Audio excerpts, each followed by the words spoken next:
it's just really cool that we have this um, new sport that's being introduced into the Winter Olympics. The skimo or ski mountaineering is what it Yes, very officially is cool, called. very cool. Yeah, I certainly think that that is a really good new sport that has been added. And in fact, what is that sound? Oh my gosh, Jake, what the heck just happened? What is that? It's like someone busted through your studio. Jake, are you all right? You need help? Do we need to get you help? Oh, okay. Okay, Okay. you all right? Yeah, I Wow. think I'm Okay. okay. Okay. Who is this? Gosh. I better get this guy to the hospital. Well, yeah, He's got a yeah. concussion. Forgive me for my insensitivity. The whole will do, but this fella, he needs medical attention. You better get him to the hospital Yes, he ASAP. does. I mean, look at this. He's not even responding to me. This is not good. Oh my, no, Oh my this is gosh. not Sir, good. are you all right? He must be in shock. Oh my gosh. Yes, it's just in total shock after this happened. It appears that he was doing that snow mountaineering thing, but he then crashed through my wall. There's literally a hole through my wall where he slid in through here. Okay, we've got to get you some medical attention right away, sir. You're All right, still don't worry not though, it'll be all responding. right. Yes, we've got to get some medical attention for you immediately, sir. I'm taking him to the hospital. Oh my Okay, we'll gosh. see you Look shortly, at Jake. look at him. He's got a concussion and everything. Okay, you better get him to the hospital. Okay, so folks, you'll have to pardon the interruption. Just moments ago, a very crazy event there. Just as we were covering the Winter Olympics, and somewhat ironically, a fellow appears to have busted right through Jake's studio, making for a hole right there in the wall, and he appears to be injured, somewhat concussed. Again, he seems to have gone into shock. We haven't heard anything out of him yet, so hopefully he's all right. Jake's now taking him to the hospital to get the needed medical attention. So again, stay with us. We'll continue to follow this as things develop on that front.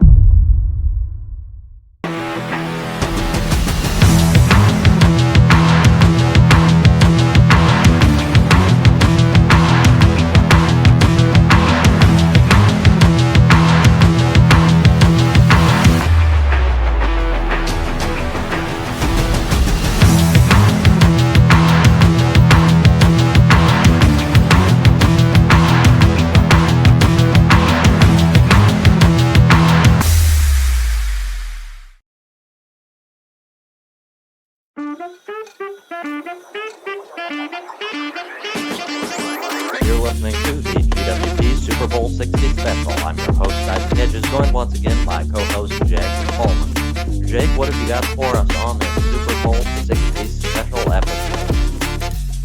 Today we will be doing another informal debate regarding the NFL, and then we will also be looking at some facts, and we may even get some trivia at the end of the episode if we have time.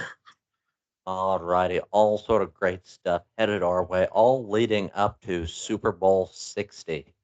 So, a lot Yes, and to of get course, to there. I reckon we ought to get right into it. Jake, I understand you've got some questions here, some different debate topics for us, huh?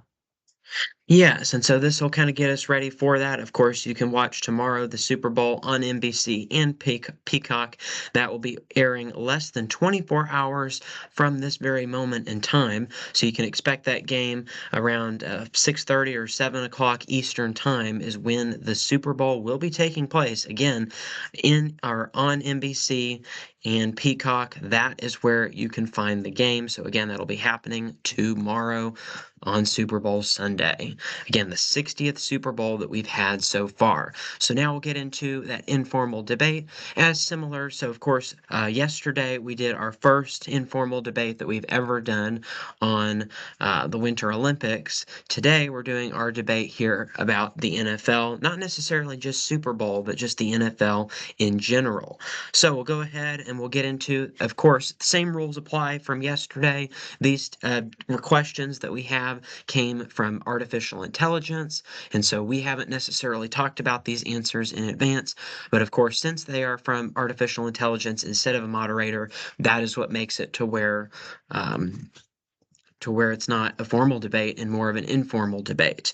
And as always, if you do have any questions or input that you would like to add or that you would like to tell us on these questions, if you would like to answer your opinion with these questions, you can always give us a call here at GWP at 417-448-0819. Again, that's area code 417-448-0819. Give us a call at that number to give your input today.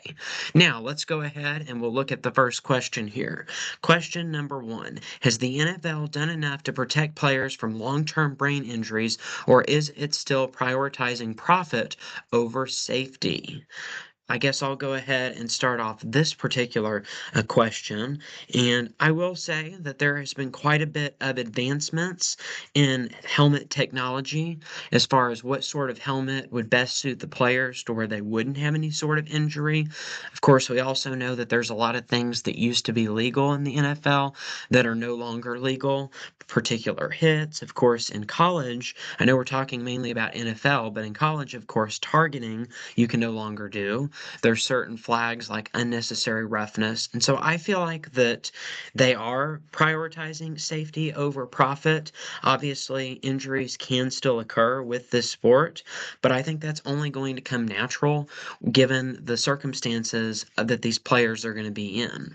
What are your thoughts on it, Isaac? Right, I'd agree with you, Jake. We've certainly had a lot of advancements recently in terms of helmets, so they do a great deal in terms of safety, in terms of about anything within realistic bounds that the NFL could do to sort of mitigate that risk of brain injury, and in terms of rules of certain hits, again, that used to be legal that are no longer. I'd say they've done quite a bit to do that, and again, there's I suppose always still some margin for error. Those injuries do still happen on occasion, and certainly it's unfortunate when they do. But again, it's much more infrequently than they used to be, and it would seem that the NFL has done a great deal to prevent it. I wouldn't necessarily say that when these injuries do happen in football games that the NFL is responsible for it. Some may try to say that, but I'm not going to be sore about it in that way. Jake?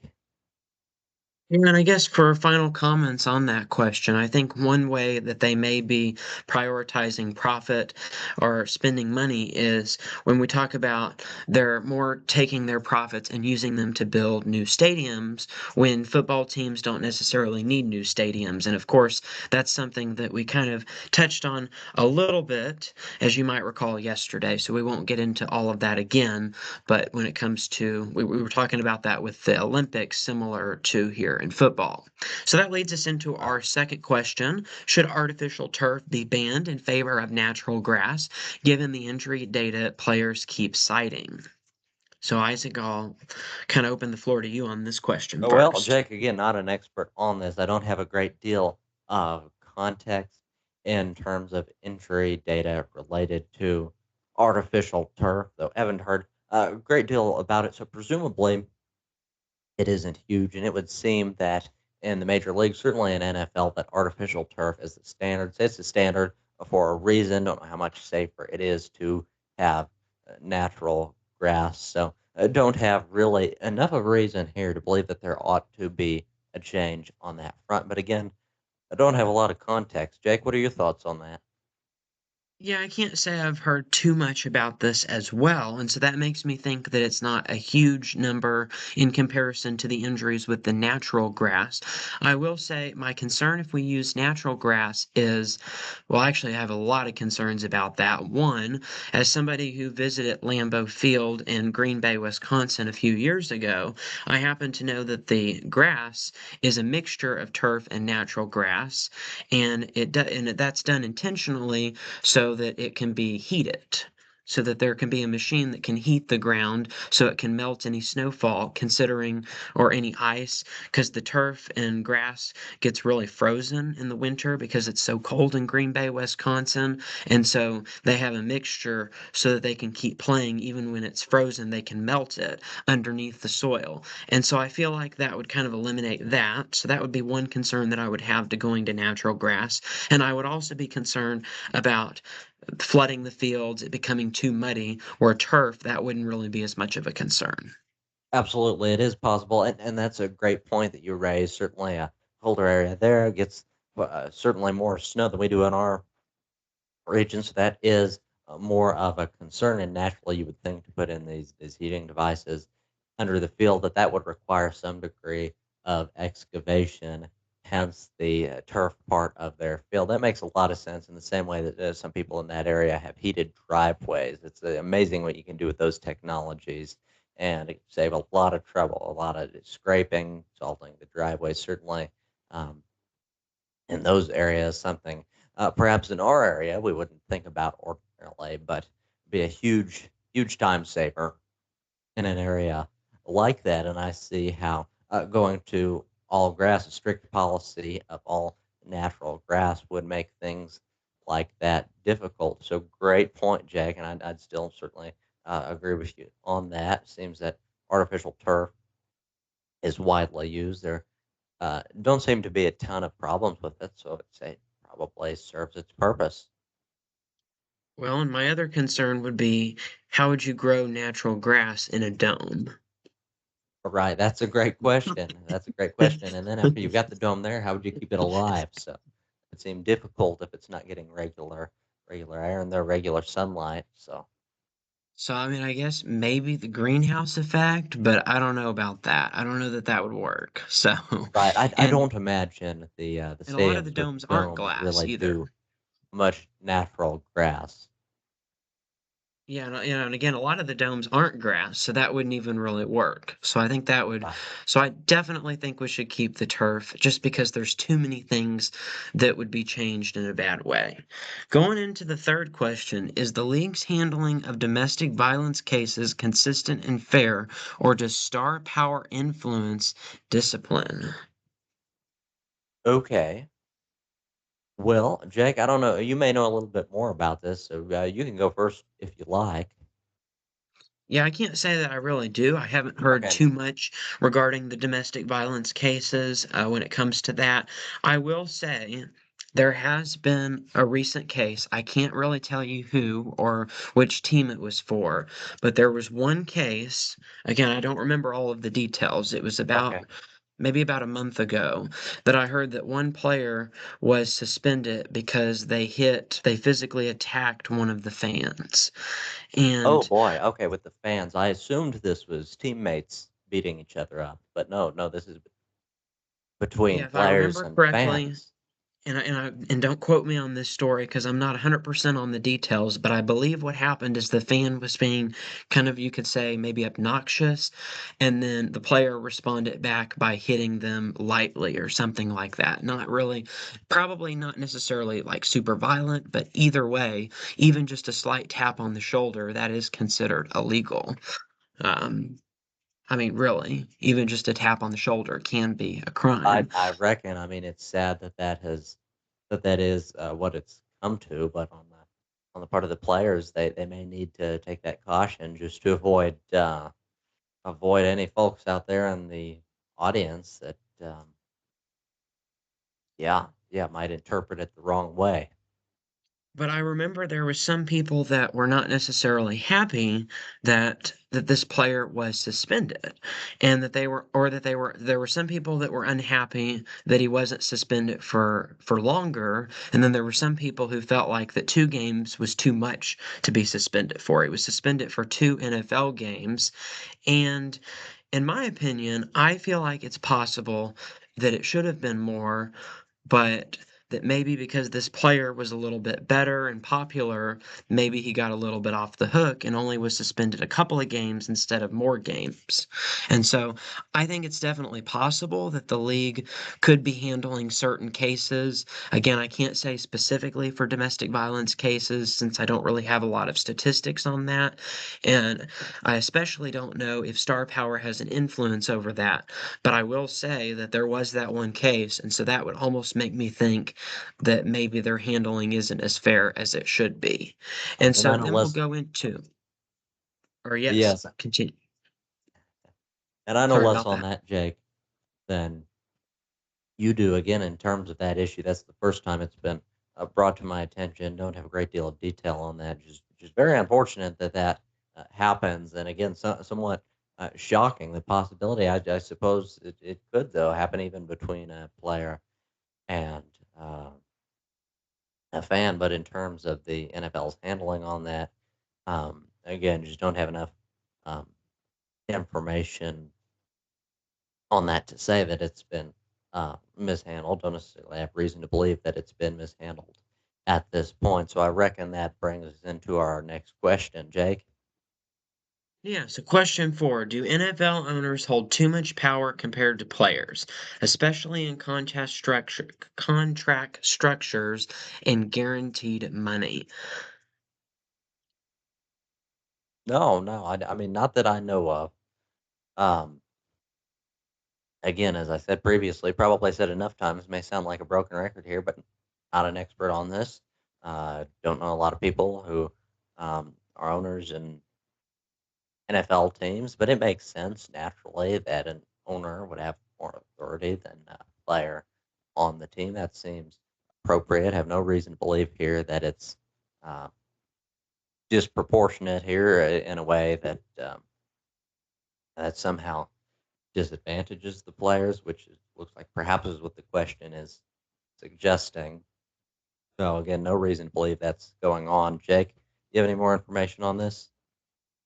Yeah, not too much more information on this. I guess the only thing that I will probably add to that is the NFL owners that I am aware of are really held in high standard to my knowledge. And so I feel like there's not a whole lot of players who feel like that they're getting the short end of the stick, you could say. And I feel like the ones that are, it's not coming from a good place as far as their reasoning. And so that would be Right, really right. the only thing I would say about that.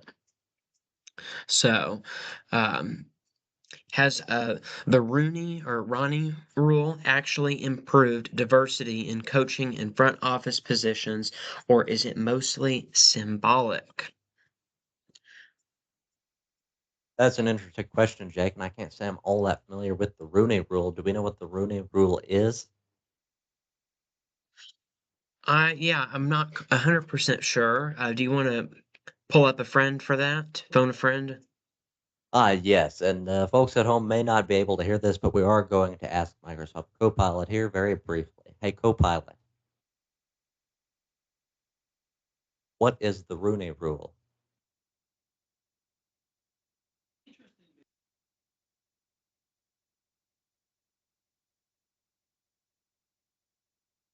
Hey, I'm talking about the Rooney Rule in the NFL.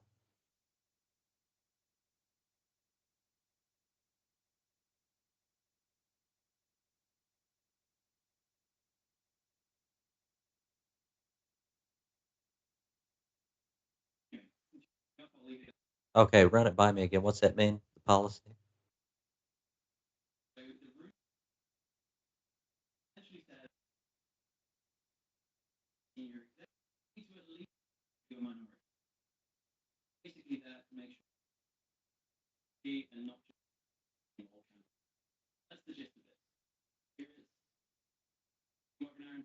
No, that'll be all for now. Talk to you later. Thank you. Okay, so heard back from Copilot on that. Took a little bit of prompting at first. Thought I was talking about the rune of rule, whatever that is. I had to specify, talking about the Rooney rule in the NFL, but eventually we got to that.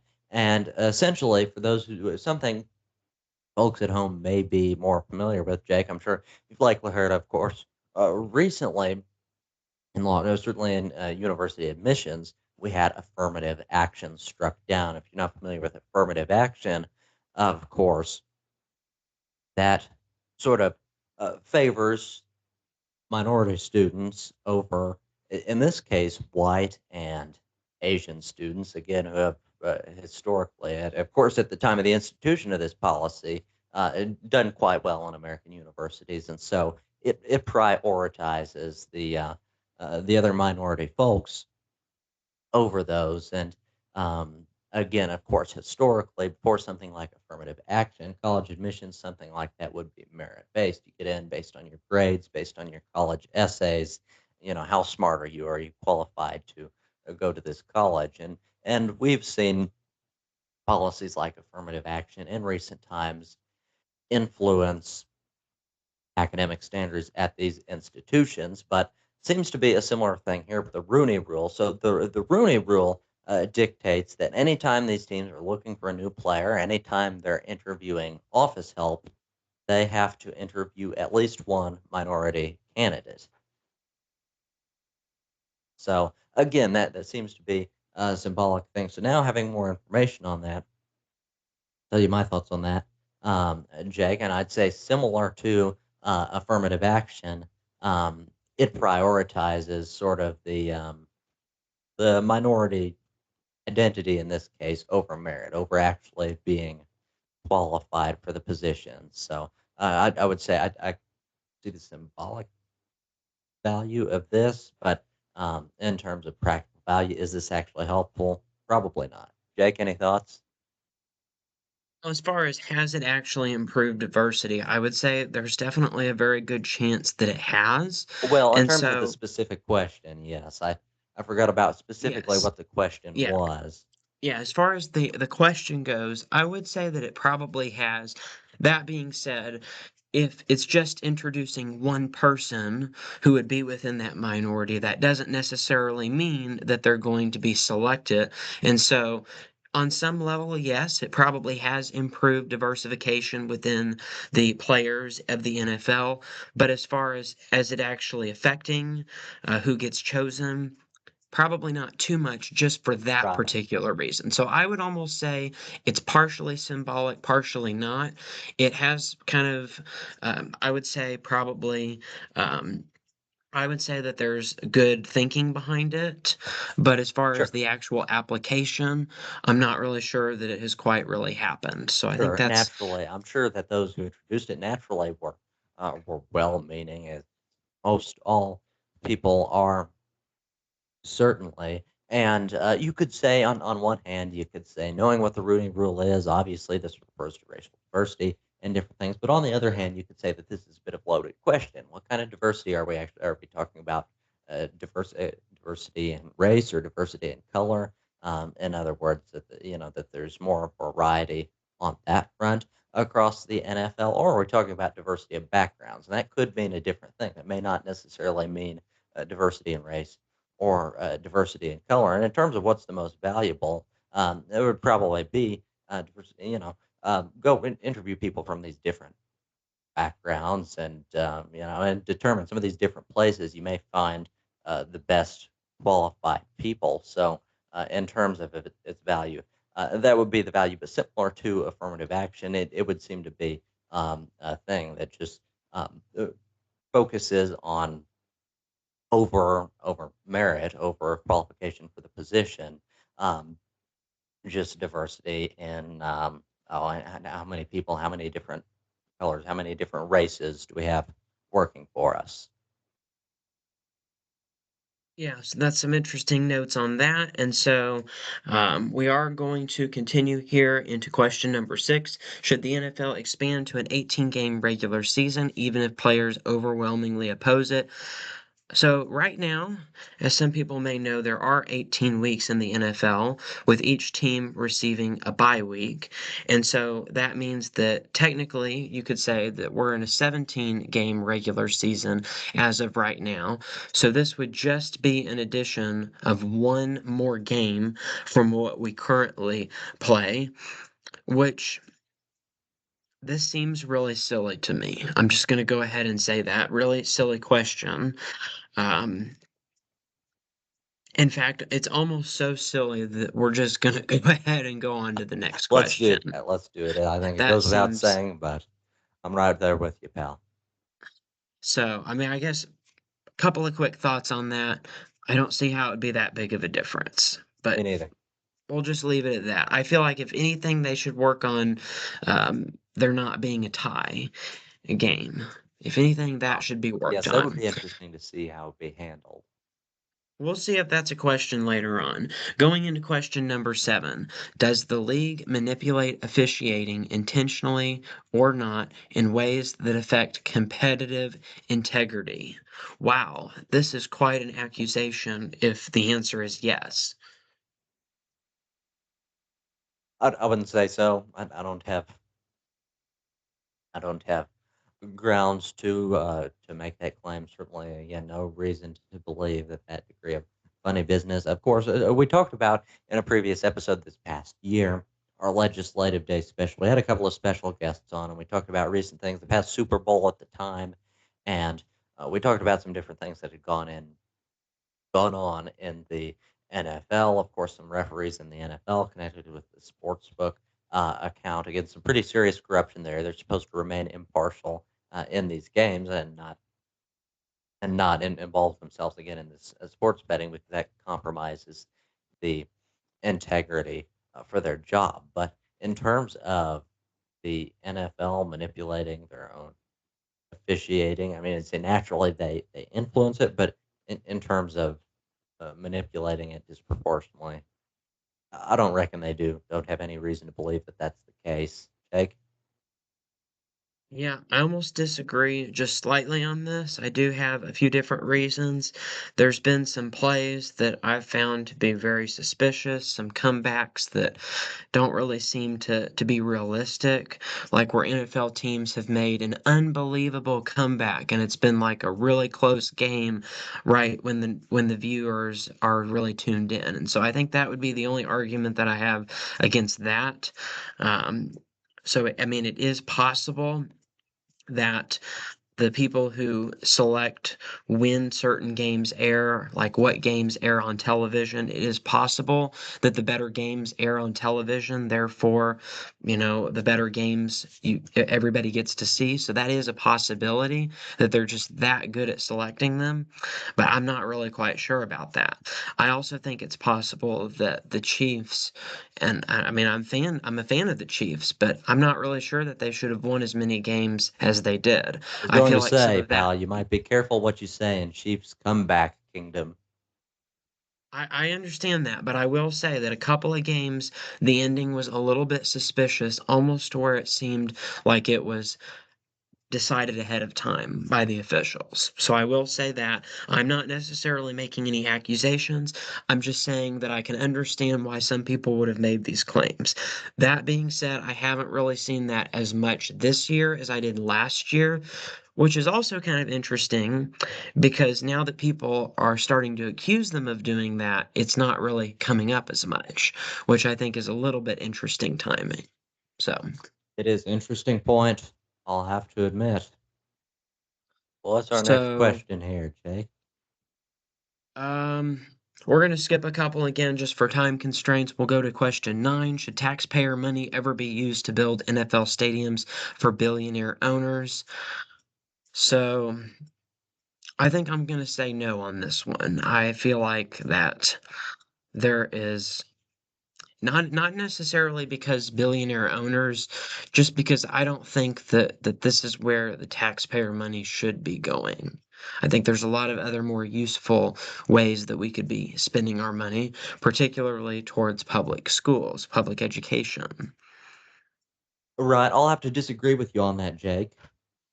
Again, it seems that from a practical standpoint, uh, naturally, sort of the average person, many of us out there enjoy watching these games. That we enjoy NFL teams, stadiums, of course. That's something that benefits society, benefits the audience in terms of that naturally. So it only makes sense that it be contributed to, at least partly, by taxpayers. Now, again, I like paying taxes or dislike paying taxes as much as the next guy. But again, from a practical standpoint, if there isn't a great deal of incentive, if there isn't a great deal of benefit for these investors, these billionaires to come in and get things started in terms of the stadium. If there's not going to be an ounce of support from taxpayers, then where is the incentive to introduce these things in the first place? If that weren't the case, many of the NFL stadiums that we have now, we simply wouldn't have. And you could make the argument that we have plenty of them now, but again, believe that that's a policy that's held up well in the past. And again, I can see how this could be certainly, depending on where it is, a state by state issue in terms of whether the taxpayers, and naturally they have some say on that when these different taxes are introduced as ballot measures. They get a say in that, but oftentimes many of those people would be interested in that new NFL stadium, and certainly in the case of Kansas recently, unfortunately, in this case, they've taken it over from Missouri, and naturally the taxpayers will have a role in that. Of course, taxes in Kansas are already quite a bit higher than they are here in Missouri. So that is one part about Kansas that is that I don't envy. But from a practical standpoint, if we'd actually like to have these NFL stadiums, if there's no incentive, if there's no incentive for these businessmen, for these investors to come in and do it at all, if they're going to have to do it entirely on their own, then they probably just won't do it. And if they weren't able to do it this way with some support from taxpayers, we probably wouldn't have the NFL stadiums that we have now. Yeah, well, I think the reason why I disagree, and I don't necessarily entirely disagree, I think it should be just in much smaller amounts. I feel like that way too much money is spent towards the NFL, particularly towards stadiums themselves. If we think about stadiums are just being built when they don't necessarily need to be rebuilt. The Kansas Right, City right. Chiefs. Certainly not that we've had any experience with that recently. Yeah, in fact, the Kansas City Chiefs are not the first NFL team to have a stadium rebuilt, even when the other stadium was perfectly fine, just so that they could have one or two things that are a little bit more fancy or nicer in their stadium. And so I think Right, that's certainly kind of not. the Of course, longtime residents here in Missouri will recall that we actually used to have multiple NFL teams in Missouri, and we do still have a very nice stadium here in the city of St. Louis with a dome. It used to be, of course, home to the St. Louis Cardinals football team and the NFL, and later to the Rams now of Los Angeles, but of course, we no longer have both of these teams, and before long, we'll no longer have the Chiefs either. So, very unfortunate on that front, and I could see how that might necessarily not make the most sense as an argument from Missouri. But again, overall, well, you could say in the same sense, is it is also part of what allowed these stadiums to come to Missouri. So, in terms from a practical, in terms of what those taxes are, we could get into more to that. What amounts are justified?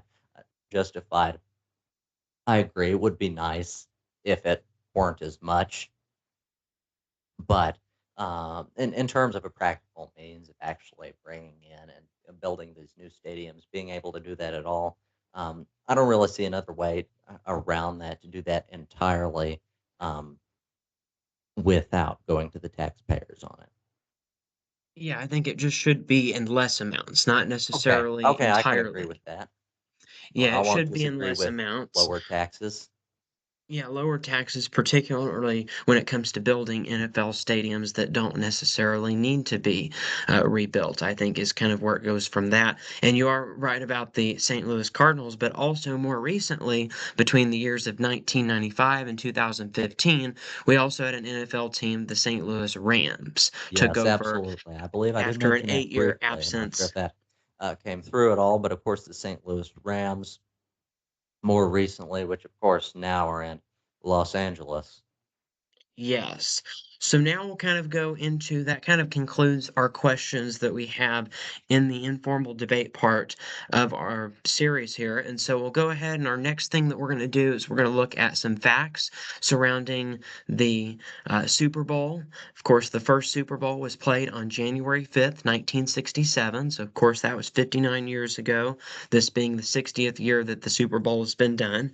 It was originally called the AFL NFL World Championship Game. The game became known as the Super Bowl, starting with the Super Bowl III, though the name was used unofficially earlier. The trophy awarded to the winner is the Vince Lombardi Trophy, named after the coach who won the first two Super Bowls. We won't say which team because that's a question. That's a answer to one of our trivia questions in a moment. The Super Bowl replaced the old NFL championship game after the AFL NFL merger agreement in 1966. Since 2022, the game has been played on the second Sunday in February. Before that, it was on the first Sunday in February, and then earlier on, it was even earlier than that. As far as some records when it comes to the teams, the Pittsburgh Steelers and the New England Patriots share the record for the most Super Bowl wins, with each of them having 6 Super Bowl wins. The Denver Broncos and the New England Patriots have the most Super Bowl losses at 5 each, which shows that the Patriots have been in the Super Bowl 11 times. Tom Brady holds the record for the most Super Bowl wins by a player, which is 7. Of course, with the majority of those being with the Patriots, but most recently with the Tampa Bay Buccaneers. Brady also holds the record for the most Super Bowl appearances, with 10 being in some of those Patriots Super Bowl losses. Bill Belichick has the most Super Bowl wins as a head coach as 6. The San Francisco 49ers and Dallas Cowboys each have 5 Super Bowl wins and as well. So, as we look at the game stats and milestones, the highest scoring Super Bowl ever was the Super Bowl 29 with a combined 75 points between the 49ers and the Chargers. The lowest scoring Super Bowl was Super Bowl 13 with just 16 points, and that was the Patriots who had 13 and the Rams had 3.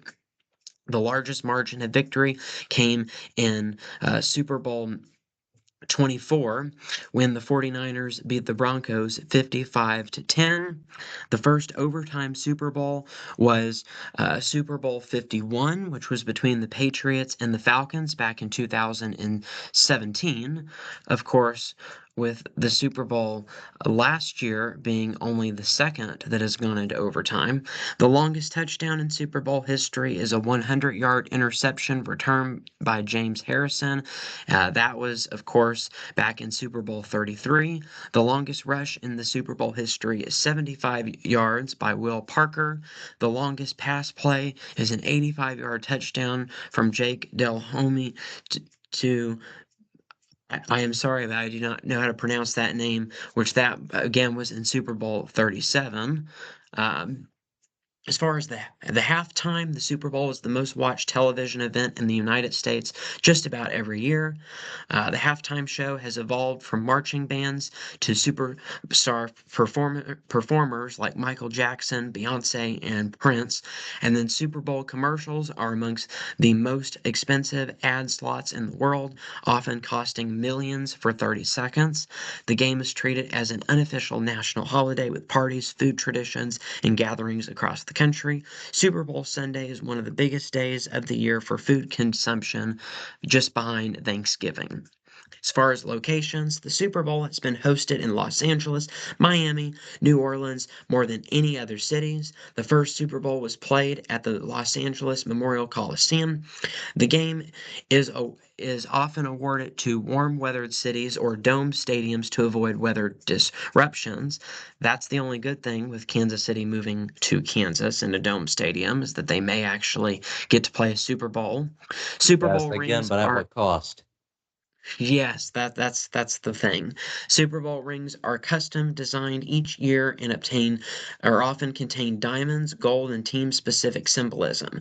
The NFL rotates the host city years in advance with Super Bowl 60, which of course is tomorrow, scheduled for Levi's Stadium in Santa Clara in 2026.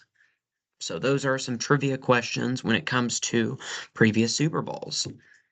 Absolutely, some great information to bring with you tomorrow to those Super Bowl parties. Some great information, great little nuggets of trivia to share with your family, or whatever you might hang on to here, be it the quantitative bits, if you remember the numbers easily, or back on our earlier trivia bits earlier in this video. If you remember those more easily, whatever works. And if you struggle just to remember anything, well, that's fine. Our video here will be always available here for playback. So you can certainly check back. You come across something, want to share a bit of trivia, and it doesn't come to you, that's fine. Just pull up the video, show those people at your Super Bowl parties, and tell them you found it on GWP. Again, best wishes, drive safely to all those Super Bowl gatherings. Have a great time. Congratulations to the competitors, all of those teams who participated in the NFL contest throughout the season who made it through the playoffs. Of course, unfortunately, our beloved Kansas City Chiefs didn't, so hopefully they will have a better season next year. Again, things aren't looking too great since they've gone over to the dark side now, but one can only hope. Again, Jake, if there's nothing else you might add, I believe that about wraps things up. Do you have anything else for us, Jake? We still have our 10 trivia questions that we would like to see if you can guess the answers to. Oh, absolutely. How could I forget the actual trivia questions? We had all this little trivia, all this information. Forgot about the trivia questions themselves. How could I? Well, and one thing before we actually get into those questions, of course, with this being Super Bowl 60, just to kind of explain the Roman numerals here. So the L represents 50, and then the X represents 10. So if you add 50 and 10, then that means that it would be 60. And as far as if it was 59, like we had last year, that was L, I, and then V. V standing for 5, and then, of course, the I standing for 1. But I and X paired together is 4. And if you have triple 3, that means yeah, if you have 3 I's, that's 3. But then I and a V is 1 minus V. So the V is actually a 5, and then the one before the V says 5 minus 1. And so then that's how you get 59. Absolutely. So, of course, that is Super Bowl 60 that we are coming up on. So, major event. Hard to believe it's been going on for that long. Jake? Yeah, it certainly has for quite some time. So we're going to give everybody 30 seconds to think of the correct answer before we reveal the correct answer to our trivia questions. If you may have been watching very closely, then you probably already know the answer to the first question because it accidentally appeared on the screen, but we'll see if anybody caught that. Here is our first question. Which two teams played in the very first Super Bowl? 30 seconds.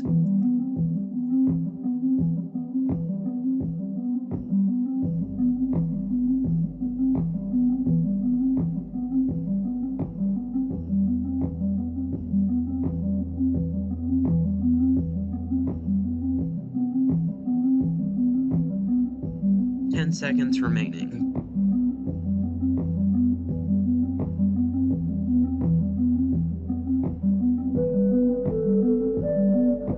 Those All points while right, it's early time is on. up.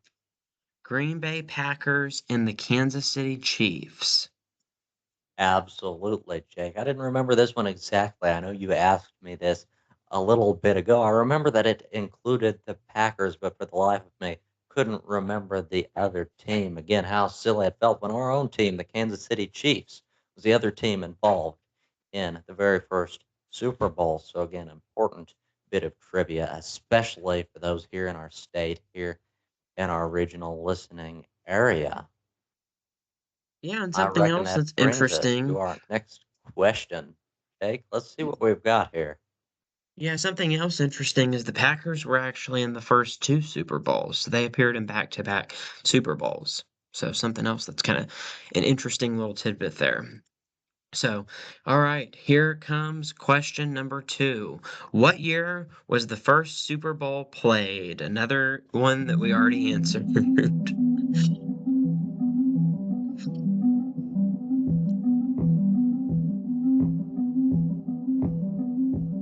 These questions we really knew we already gave you the answer earlier in this episode, so these questions were really meant to see how many people were paying attention. 10 seconds.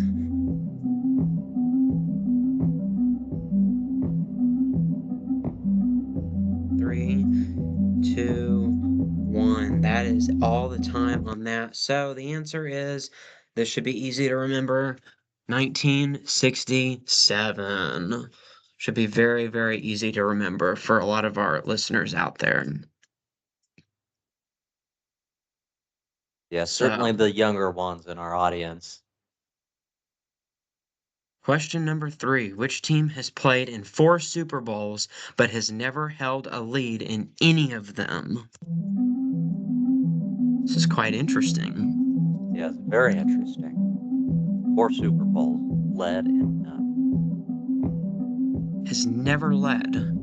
Not just never won, but never even has been winning at any point during the 4 Super Bowls. Just up to the top. Super Bowl, never beyond that. All right. So, the answer is the Minnesota Vikings. Yes, the Vikings, interesting one. Really sad for Minnesota that they've been so many times, yet have never even gotten close to really actually winning it out of Fortunately, all 59 Super Minnesota Bowls. seems to have had some really bad luck lately. Is everything all right there, Jake? Be caught off guard a little bit. Just a little bit. It appears we may have an interruption. I will be back Option. very shortly. Next, we'll look at question number 4. Absolutely.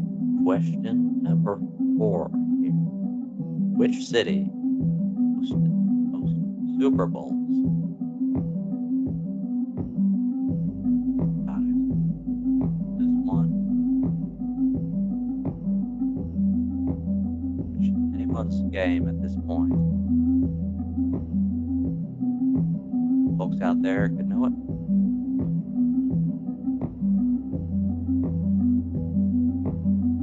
To an end here very shortly. All right, and so the answer to that is Miami, including Miami Gardens. Yes, great to know. I can't say that I was aware of that one, Jake. I don't know about you. Hopefully, everything was all right with that intruder or whatever sort of interruption that was. Is everything all right there? Oh, nothing too crazy, just a few coyotes playing football in the backyard. Yes. Well, I'm sure they're just getting ready for the Super Bowl. Perhaps they're having one of their own. Yeah, something to that effect. Question number 5. Who has the most Super Bowl MVP awards? Who's been the most valuable player the most times? Great question. And as we are running out of time, we are going to have to speed this along. The answer to that question is Tom Brady with 7. He was named the most valuable player during all 7 of his Super Bowl wins. So that leads us into question number 6. Which teams played in Super Bowl 56 back in 2022? As you may recall from our trivia earlier, that particular Super Bowl was the first Super Bowl that was played on the second Sunday in February. All right, we'll give about 10 more seconds for you to think of the answer before we reveal it.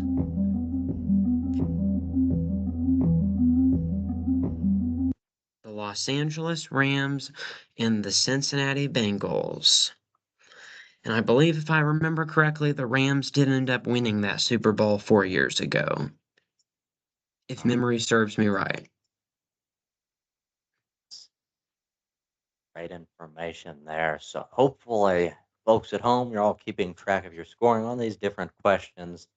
Again, let us know here at the end down in the comments below. What'd you score? How many of them did you get right? Was there anything you were surprised about? Let us know. And if you just loved it that much, you can always give us a call at 417-448-0819. Again, that number is 417-448-0819.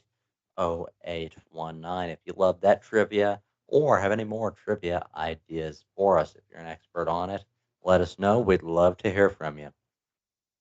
Yes, and I did verify just a moment ago that the Rams indeed were the winners of that Super Bowl in 2022 against the Bengals. They defeated Cincinnati 23 to 20 in 2022. So, all right. That takes us into the next question. Who won Super Bowl 54?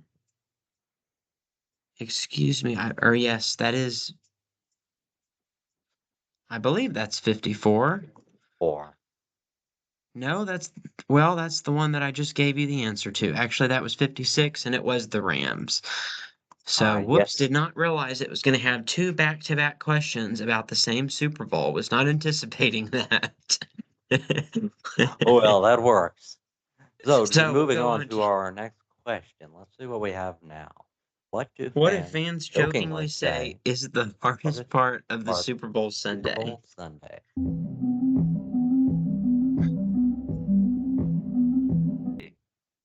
Waiting for kickoff. That's the correct answer. Waiting for kickoff. Oh, but of course, you really had me on that one, pal. Yeah, I could have never have guessed that. Well, that takes us into question number 9. What do fans often blame when their team loses?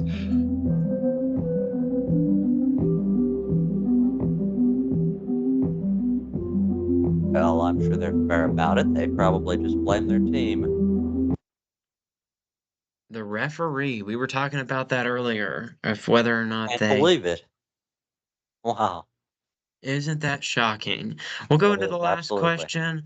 Which two teams competed in the first ever AFL NFL World Championship game, later known as the Super Bowl? Last question.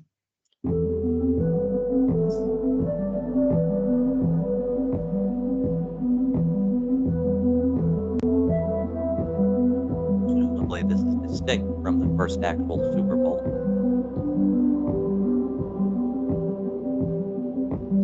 All right. The Green Bay Packers and the Kansas City Chiefs. Who would have ever guessed Apparently, it is that? not. Same question. It was supposed to be a trick question. And as we come to a conclusion after those trivia questions, we just wanted to go ahead and say that yesterday we had a schemo contestant, or not an actual contestant, but somebody practicing in celebration of the Olympics from yesterday's episode. He came in and he crashed in our studio and had a bit of a minor concussion, but after a brief, less than 24-hour hospital stay, we are happy to say that he's back. Unfortunately, the doctors did say that it's going to take a little bit of time before he's going to be able to talk again, but certainly glad to see that he is doing a lot better. But I believe that's Uh, it for tonight. Absolutely. So glad to hear that our friend is making a quick recovery in spite of his fairly serious injury. Again, ski mowing, whatever that is, heck of a way to mow your lawn. So, again, great to see that our dear friend, the Olympian, is healing up after that terrible recent injury. But again, I believe that is all we have for now on this Super Bowl 60 special. So, again, we thank you all for tuning in. And tomorrow for that Super Bowl, enjoy it, have a great time, kick back, relax, get together with friends, family, what have you. Those Super Bowl parties, those gatherings, or whether you're traveling to the Super Bowl itself, there again ought to be beautiful weather if you go to that. In any case, have a great time when you're driving. Of course, at those parties, likely going to have a good time. Party hard, but drive safe. Be safe. Again, congratulations to the teams competing in the Super Bowl as well as the teams in the playoffs and the NFL throughout the season. Certainly unfortunate for our Kansas City Chiefs, but we can only hope that they will have a better season in the coming year. And I do believe that is all we have for now. We thank you again for tuning in to this GWP Super Bowl 60 special. And so until next time, Jacob Fulmer. and I'm Isaac Hedges, host of the Great World Podcast, signing off until next time. From all of us at the Great World Podcast and Great World Productions, good night and God bless.